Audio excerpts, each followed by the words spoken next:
Hello students, आज आपको हम फर्टिलाइजेशन के बारे में बताएंगे।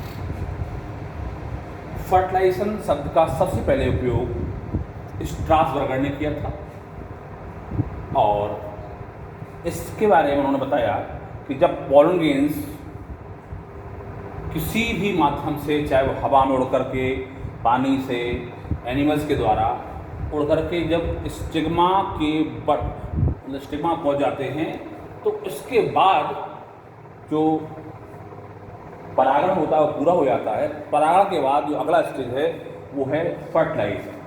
तो फर्टिलाइजेशन में जब परागण में पहुंच जाता है उसके बाद क्या घटनाएं होती हैं वो आज आपको एक्सप्लेन करेंगे। तो परागण के बाद की जो घटनाएं हैं वो है, नंबर पहला है पॉलन पिस्टिल इंटरेक्शन, अर्थात परागकणों में और पिस्टिल में क्या इंटरेक्शन होता है, स्टिग्मा में और परागकण के बीच में कौन सा इंटरेक्शन होता है वो। इसके बाद दूसरा है स्टिग्मा से कुछ एक पदार्थ सिक्रेशन होता है। तीसरा है फिर उसमें जर्मिनेशन होता है पॉलन ग्रेन्स में। और चौथा है पॉलन ट्यूब में ग्रोथ होती है। ये 4 स्टेप में आपको फर्टिलाइजेशन करना है। पहला इसका जो पॉइंट है पॉलन पिस्टिल इंटरेक्शन। इसमें जब पॉलन ग्रेन्स स्टिग्मा के ऊपर पहुंच जाते हैं तो उन दोनों के बीच में आइडेंटिफिकेशन होता है। आइडेंटिफिकेशन मीन्स ये तय करता है वो कि जो परागकण आया है वो उसी पौधे से आया है या किसी अन्य पौधे से आया है। माने अगर क्रॉस पॉलिनेशन होना हुआ तो वो जर्मिनेट नहीं करेगा, और यदि क्रॉस पॉलिनेशन की संभावना नहीं है तब ही वो केवल जर्मिनेट करेगा। माने आइडेंटिफाई करेगा कि वेदर ही विल जर्मिनेट और नॉट, माना उसमें जर्मिनेशन होना है या नहीं होना है। ये केवल पॉलन पिस्टिल इंटरेक्शन के अंदर हम लोग देखते हैं। अगर उसमें जर्मिनेशन होना होगा तो जर्मिनेशन होगा, अदरवाइज वो जर्मिनेट नहीं करेगा और इंतजार करेगा जब तक कि दूसरे पौधे का पॉलन ग्रेन्स आए और वो जर्मिनेट करे।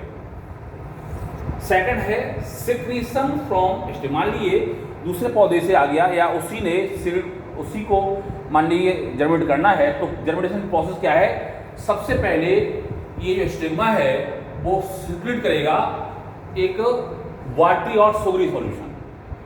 इसमें पानी होगा और शुगर होगी, उस सॉल्यूशन को जो है ये सिक्रीट करेगा और वो सॉल्यूशन ये पॉलन में एब्जॉर्ब कर लेगा। एब्जॉर्ब करने पर क्या होगा कि उसके वॉल्यूम में वृद्धि होगी, और वृद्धि होगी तो क्या होगा, जो इसकी इंटाइन है वो इस जर्म पोर से निकल करके पॉलन ट्यूब बनाती है। इसके बाद होगा जैसे germination of pollen grains. Pollen grains germination होगा तो इसकी जो एक्साइन है, इंटाइन है, इंटाइन में जो माइक्रोपोर के द्वारा ये निकल आएगी, ऐसे इस प्रकार से ट्यूब बन जाएगी।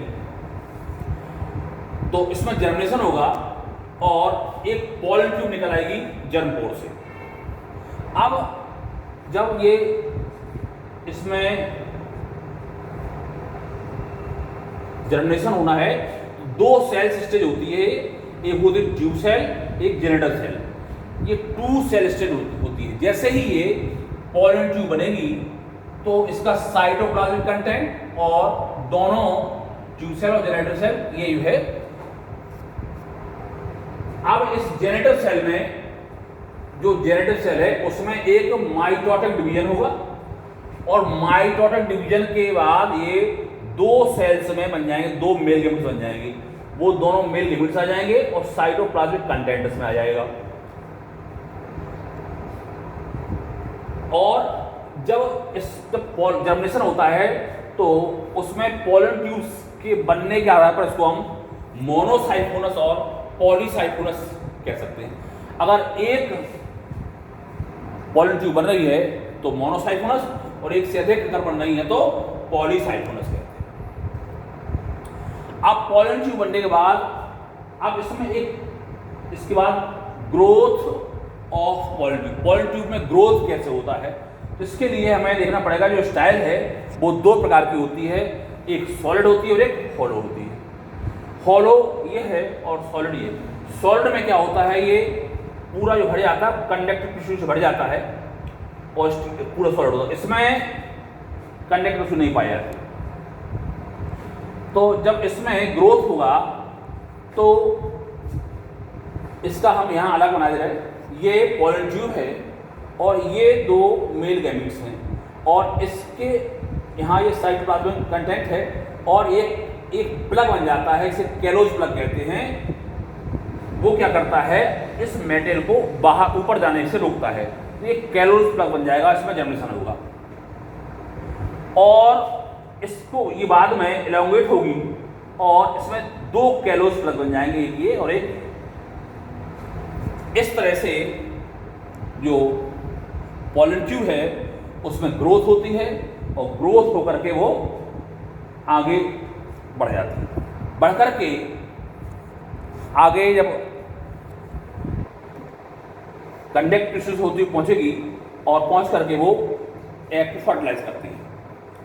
तो फर्टिलाइजेशन के जो स्टेप्स हैं वो आपने देखे, 4 स्टेप्स फर्टिलाइजेशन होता है। पहला पॉलन क्रिस्टल इंटरेक्शन, जिसमें केवल एक दूसरे के बीच आइडेंटिफिकेशन होता है। दूसरा है इससे स्टीम का सिक्रीशन होगा बार्टी और सोकी सॉल्यूशन का, जो इसको इसके द्वारा एब्जॉर्ब कर लिया जाएगा और वो फूल जाएगा और फूलेगा तो इसकी जो इंटाइन है वो इसको एग्जाम को तोड़ करके माइक्रोपोर से बाहर निकल आएगी, यानी जर्म पोर से। इसके बाद उसमें जर्मिनेशन होगा और जर्मिनेशन के बाद उसमें फिर ग्रोथ होगी। इस तरह से दो मेल गैमेट्स बन जाते हैं। तो this is all about fertilization. Thanks.